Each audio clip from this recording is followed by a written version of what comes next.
बिस्मिल्लाहिर्रहमानिर्रहीम। अस्सलाम वालेकुम नाज़रीन, आप यूट्यूब चैनल देख रहे हैं, मैं इमरान ख़ान हूँ। नाज़रीन, सबसे पहले ख़बर देते हैं खैबर पख्तूनख्वा में जो जरगा हुआ, अमन जरगा, वो काफ़ी कामयाब जरगा हुआ। ये एक जलसे की नौइयत का जरगा लग रहा था, क्योंकि जरगा में तो बहुत डिस्कशन होती है, बहुत सारे लोग बैठते हैं, वो अपनी अपनी बात करते हैं, अपने अपने मामलात सामने रखते हैं। जैसा कि जरगा एक किया था मंजूर पश्तीन ने गुज़िश्ता साल, और उस जरगे में हमने देखा था कि बड़ी तादाद में लोग आए, 3 दिन तक बैठे, तमाम मशरान ने अपनी अपनी तजावीज़ दी, अपनी चीज़ें सामने रखी। लेकिन यहाँ ज़रा जरगा डिफरेंट नौइयत का था, ये एक जलसे की तरह का जरगा था। कबायली अमादीन मौजूद थे, वहाँ पे मशरान मौजूद थे, नौजवान मौजूद थे, मुख्तलिफ़ तनज़ीमों के लोग थे। पाकिस्तान तहरीक इंसाफ से ज़्यादा जो रंग था वो अमन के झंडों का था, यानी हर तरफ सफ़ेद झंडे नज़र आ रहे थे। और ये जब अमन के लिए आते हैं सब इकट्ठे होकर जरगा लेकर, तो सफ़ेद झंडों के साथ आते हैं। अब हमने ये देखा कि बहुत बड़ी तादाद में लोग आए, यानी जिस किस्म की उम्मीद थी पाकिस्तान तहरीक इंसाफ को या खैबर पख्तूनख्वा की हुकूमत को, उस नौइयत का जरगा हमने देखा। बड़ी तादाद में लोग थे, मुशरान थे, नौजवानों की बहुत बड़ी तादाद थी, इवन बुज़ुर्ग भी आए हुए थे। और यहाँ पे चंद चीज़ों के फ़ैसले हुए। सबसे इम्पॉर्टेंट चीज़ जो है वो खिताब था नए सीएम का। उन्होंने दहशतगर्दी के ख़िलाफ़ जो एक मामला चल रहे हैं खैबर पख्तूनख्वा में, उनको लेकर काफ़ी चीज़ों पे बात की। न सिर्फ ये, बल्कि उन्होंने ये भी बताया कि मिलिट्री ऑपरेशन के हवाले से उनका एक वाज़ेह मौक़िफ़ या उनकी लीडरशिप का या कबायली अवाम का क्या है। ये चीज़ें मैं आपके सामने रखता हूँ, चंद चीज़ें आपको बताता हूँ, फिर कुछ चीज़ें ऐसी बताऊँगा जो अभी होनी चाहिए थी लेकिन सुहेल आफरीदी के गले पड़ेंगी, वो मैं आपको बताता हूँ। नंबर 1, 1947 से लेकर 9/11 तक कबायलियों ने पाकिस्तान की सरहदों की बिल्कुल मुफ्त में हिफाजत की, किसी को अंदर घुसने नहीं दिया।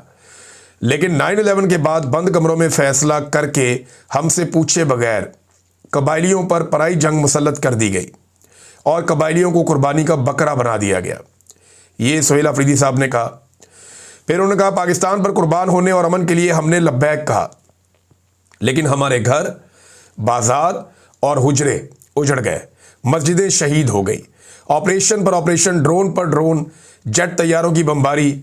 हमारी औरतें, जिनके भाई ने भी उनके सर का बाल नहीं देखा था, वो नंगे पाँव इन सड़कों पर घूम रही थीं। अच्छा, ये सिचुएशन जो है ना, ये बहुत सारे और भी लोग बताते हैं, क्योंकि वहाँ पर्दे का बहुत रवाज है, ख़वातीन को लेकर बहुत हसास है। मैं जब कबायली इलाकों में कवरेज करने एक दफ़ा गया, तो मुझे वहाँ कुछ मिलिट्री ऑफिसर्स ने बताया कि हमारे लिए सबसे मुश्किल ये होता है कि जब ख़वातीन साथ जा रही हो ना कबायलियों के, तो हम चेकिंग करना हमारे लिए सबसे मुश्किल और तकलीफ़ देह काम है, क्योंकि इनकी जो पुरानी रवायात हैं वो रास्ते में आ जाती हैं और ये मरने मारने पर उतर आते हैं। तो सुहेल आफरीदी ने वो बात की है। फिर साथ उन्होंने कहा जी, सुहेल आफरीदी ने, कि कबायलियों की तारीख भरी पड़ी है, इस सरजमीन में अंग्रेज़ों की खोपड़ियाँ पड़ी हैं। वो हुकूमत करने आए थे लेकिन हुकूमत ना कर पाए और अपनी खोपड़ियाँ इधर छोड़ गए। हमने पाकिस्तान का साथ इल्हाक खुद किया था। हम पाकिस्तानी थे, हम पाकिस्तानी हैं और हम पाकिस्तानी रहेंगे। ये जनाब सुहेल आफरीदी ने कहा। ये यानी मसला क्या है, इधर मिलिट्री एस्टेब्लिशमेंट है, वो कहती है जी हम भी पाकिस्तानी हैं और हम चाहते हैं पाकिस्तान को बचाएं।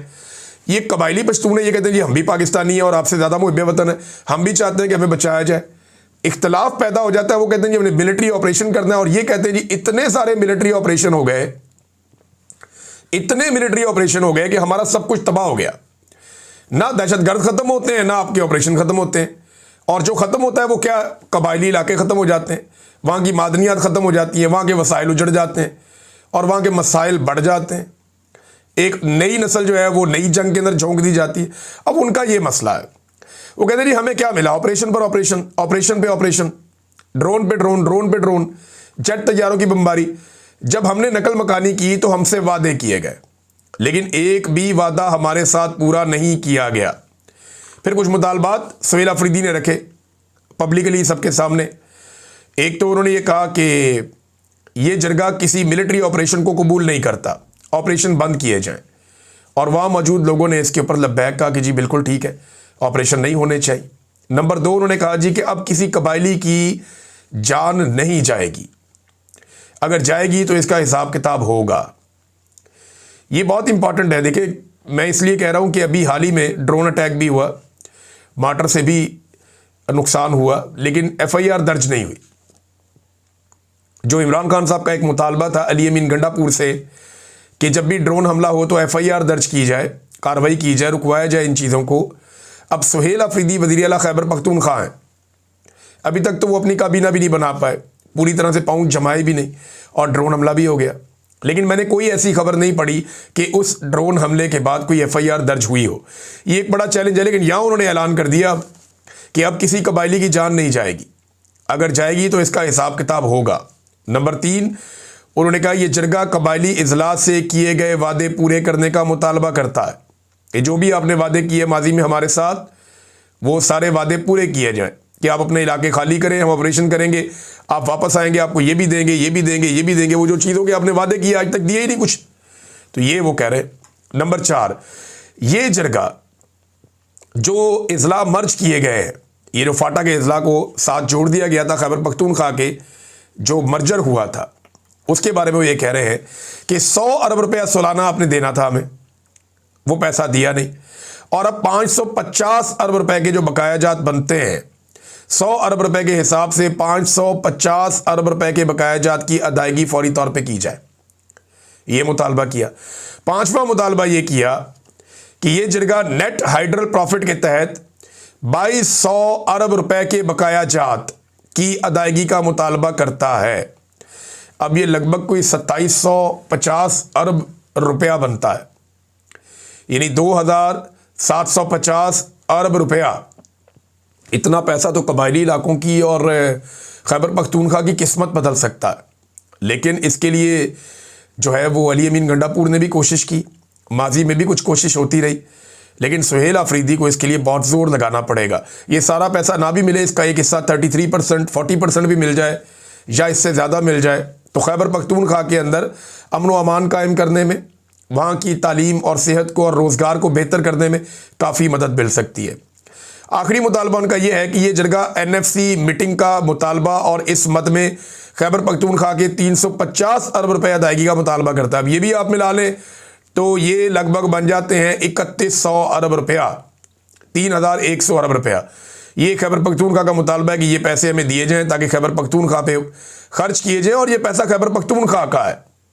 ये बार बार जो है ये कहा गया कि खैबर पख्तूनख्वा का पैसा, और सब इसको तस्लीम करते हैं, ऐसा नहीं है कि कुछ तस्लीम नहीं करता। नादरीन, ये तो क्योंकि कबायली इलाके से आया ना एक बंदा वज़ीर आला बना है, यही तो प्रॉब्लम था एस्टेब्लिशमेंट का कि अगर कबायली इलाके का बंदा आके नुमाइंदा बन जाता है अवाम का और उसके पास आ जाता है इतना तगड़ा ऐवान, तो वो फिर आवाज़ उठाएगा, वो अपना हक मांगेगा। इससे पहले ये हक इस शिद्दत से नहीं मांगा गया था, ये तो प्रॉब्लम था। अब उन्होंने एक नया ऐलान भी कर दिया है कि असम्बली के अंदर वो जरगे बुलाएंगे, यानी जितने बड़े कबायली अमायदीन हैं, जो तगड़े लोग हैं, ये इख्तियार होता है हुकूमत के पास कि वो उनको बुलाएं, असम्बली के अंदर उनको बिठाएं। असम्बली में जाके गाजी फायदी साहब तो बैठा था ना, और लोग भी बैठते हैं जाके, तो असम्बली के हॉल के अंदर कबायली अमायदीन को सबको बुलाएं, बुलाकर उन सबको बिठाएं, बिठा के उन सब की तजावीज़ लें, उनकी बातें सुने, और उसके बाद वो बातें पूरी कौम को सुनवाई जाएँ, और उन बातों के ऊपर फिर फैसले किए जाएँ और फैसलों पर अमल दरामद हो। हुकूमती लोग भी बैठे, अपोजिशन भी बैठे, जो कबायली अमायदीन है वो आए, वो भी बैठे, दीगर जो स्टेक होल्डर हैं उनको भी बुलाया जाए, तो एक कामयाब जरगा हो सकता है खैबर पख्तूनख्वा असम्बली में। नादरीन, एक और ख़बर है, ये खबर चलवाई गई एक डिजिटल मीडिया पे। ये डिजिटल मीडिया किसका है आप सारे अच्छी तरह जानते हैं, आजकल बहुत तेज़ी से काम कर रहा है। तो जनाब, खबर ये चलवाई गई कि साइफर को लहराने से पहले इमरान खान साहब ने अमरीकी सफ़ीर को बुलाकर उनसे बाज़ाब्ता इजाज़त ली और गुजारिश की कि मैं तमाम इल्ज़ाम अमेरिका पर लगाने जा रहा हूँ, आप लोग आगे से चुप रहिएगा। ये जनाब कोई CIA का साबिक सीनियर ऑफिसर है, उसका धमाका खेज इंकशाफ ये इन्होंने छाप दिया एक डिजिटल मीडिया ने, और आजकल एस्टेब्लिशमेंट को बहुत पसंद है ये वाला डिजिटल मीडिया, वो बड़े खुश हैं इससे। जब ये बयान आया ना तो हर तरफ रुला पड़ गया कि जनाब इमरान खान का जो सबसे बड़ा बयानिया है वो तो खान साहब का ये था कि ये साइफर है, ये अमेरिका से आया था, उसके बाद हमारी हुकूमत गिराई गई। अब ये बंदा कहता है नहीं जी नहीं, ऐसा नहीं हुआ।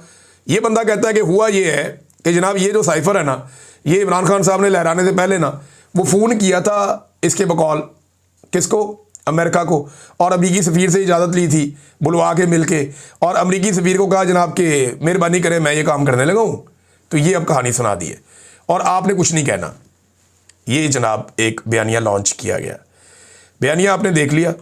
अब इस बंदे को हमने थोड़ा सा डिग आउट किया कि ये बंदा कौन है, क्योंकि वहाँ डिजिटल मीडिया पे लिखा हुआ है कि CIA के साबिक सीनियर ऑफिसर का धमाका खेज इंकशाफ। बंदे का नाम नहीं लिखा हुआ, लेकिन ये इंटरव्यू हमारे पास आ गया तो बंदा ढूंढ लिया। बंदा कौन है?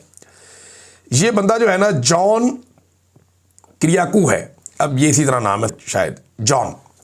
तो जॉन जो है ये कौन है, इसके ऊपर मैंने थोड़ी सी तहकीक की। इसको जब आप विकिपीडिया करते हैं या इसका सोशल मीडिया देखते हैं या आप इसको थोड़ा सा ढूंढते हैं तो ये कौन है बंदा। ये बंदा जो है ये एक जर्नलिस्ट भी है, प्रोग्राम भी करता है, राइटर भी है, और ये CIA का एक एजेंट भी रहा है, CIA का ऑफिसर रहा, CIA के साथ काम करता रहा और कई मुल्कों में इसने CIA के लिए काम किया है, बहुत सारे मुल्कों में। यानी इसने इराक में काम किया है, मिडल ईस्ट में काम किया है और दीगर मुल्कों में काम किया है, एथेंस में रहा है, और उसके बाद ये CIA हेडक्वार्टर में चला गया वापस। लेकिन फिर जब 9/11 हुआ तो उसके बाद इसको दोबारा भेजा गया पाकिस्तान में, और पाकिस्तान में इसको भेजा गया chief of counter terrorist operations बनाकर। और इस बंदे ने फैसलाबाद में एक ऑपरेशन भी किया था बड़ा मशहूर, जिसमें अबू जुबैदा नामी बंदा जो है वो पकड़ा गया था। ये मार्च 28 को 2002 में इसने फैसलाबाद में एक ऑपरेशन किया था, और उस ऑपरेशन के नतीजे में अलकायदा का कोई बंदा इन्होंने पकड़ा था वहाँ से। तो पाकिस्तान में CIA जो है वो ग्राउंड पे ऑपरेशन भी करती रही है। ये अगर कोई नहीं जानता तो वो देख ले, ये इंफॉर्मेशन अवेलेबल है। इस बंदे का सिर्फ ये एक बयान नहीं है, जो इस बंदे के इस बयान पे ढोल बजा रहे हैं ना, ज़रा वो इस बंदे का एक और बयान सुने, ये बड़ा इंटरेस्टिंग है। पहले मैं आपको बयान सुनाता हूँ, फिर मैं आपको उस बयान का तर्जुमा भी बताऊंगा कि वो क्या रहा है। ये ज़रा बयान सुने इसका। A senior Pakistani military officer told me recently that the Pakistani government has placed command and control of their nuclear arsenal under the command of an American general. And so that's good enough for the Indians. And the Indians have backed off. Good. So the threat that we had in 2002 of nuclear war between the two doesn't exist today.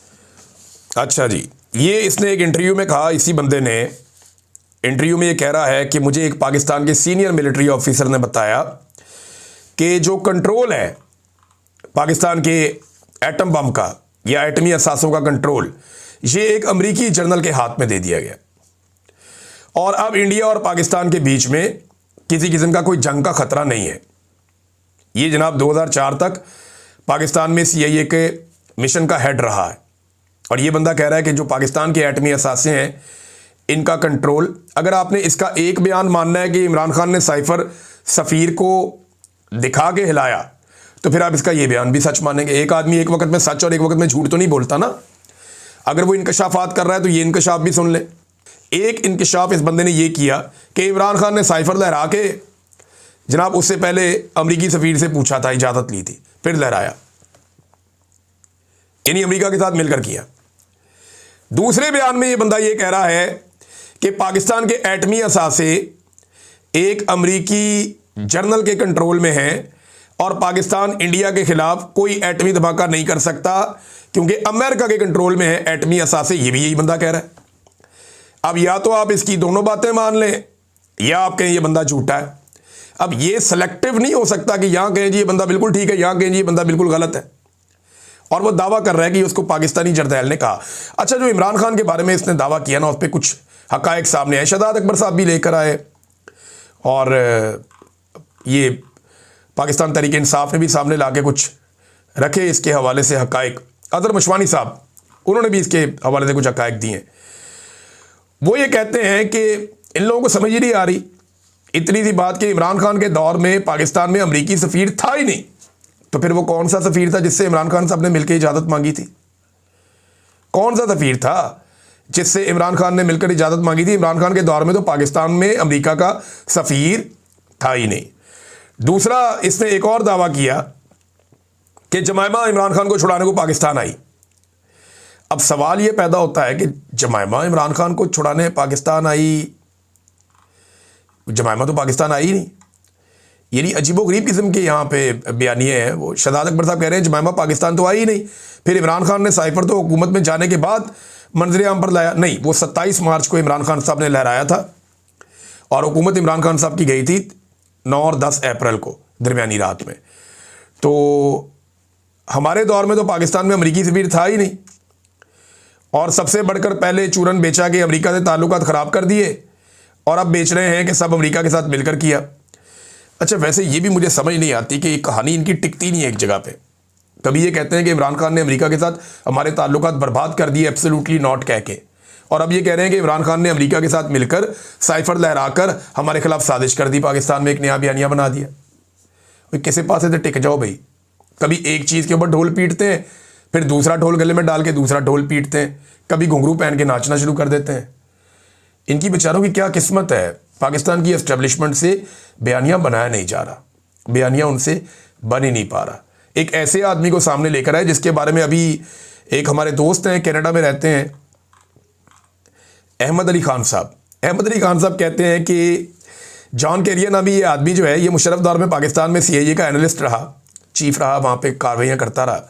खुफिया information leak करने के जुर्म में इसको 30 महीने कैद भी हुई। ये वाकई इनकी रिकॉर्ड में लिखा हुआ है कि इन्होंने CIA की खुफिया इन्फॉर्मेशन लीक की थी, जिसके बाद इन्हें CIA ने कैद भी किया था।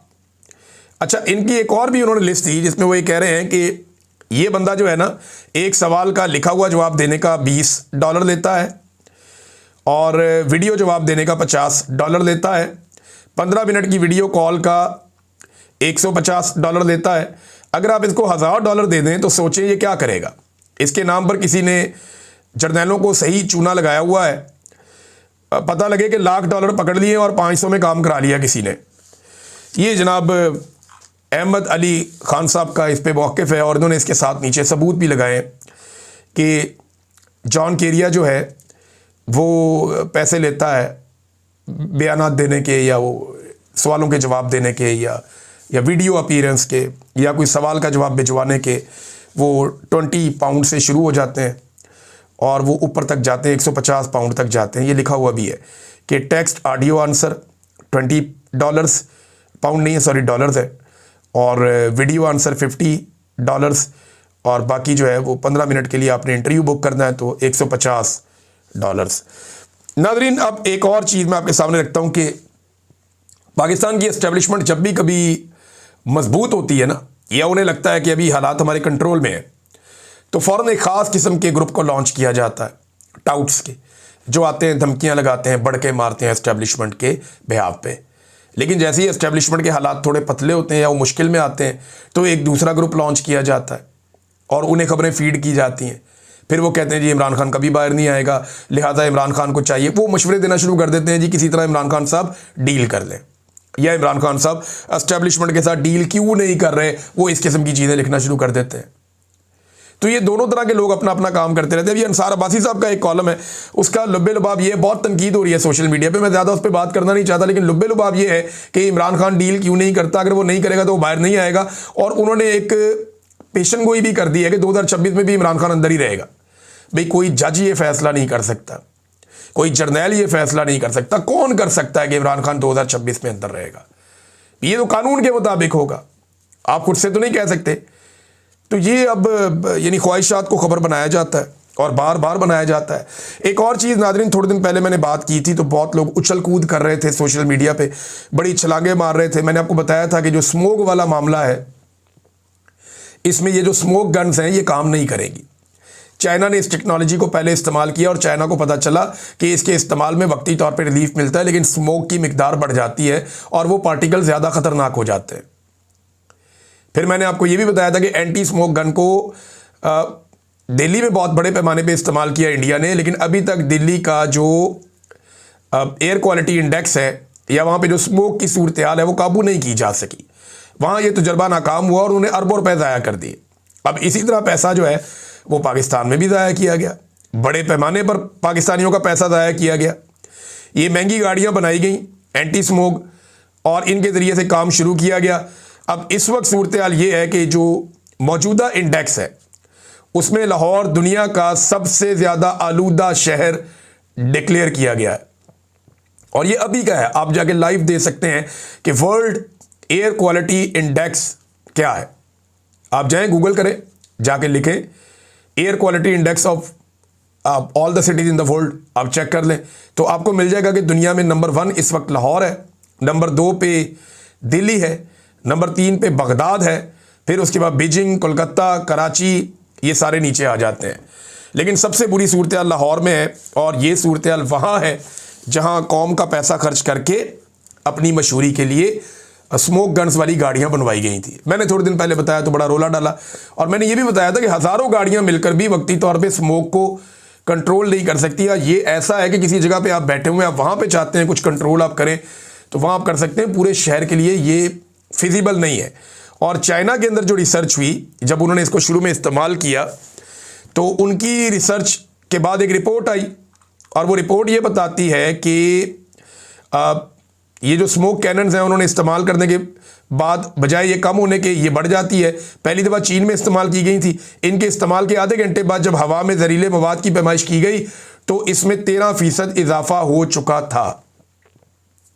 ये रिपोर्ट है इसकी। इस रिपोर्ट में यह भी बताया गया कि पानी की महदूद छिड़काव की वजह से जहरीले केमिकल्स की केमिस्ट्री बदल जाती है और मज़ीद छोटे पार्टिकल्स बनने लगते हैं, जिससे फ़िज़ाई आलूदगी और बढ़ जाती है। Anti smoke guns Maryam Nawaz साहब बगैर तहकीक के मंगवा कर कौम का पैसा ज़ाया किया इन्होंने, और कुछ नहीं।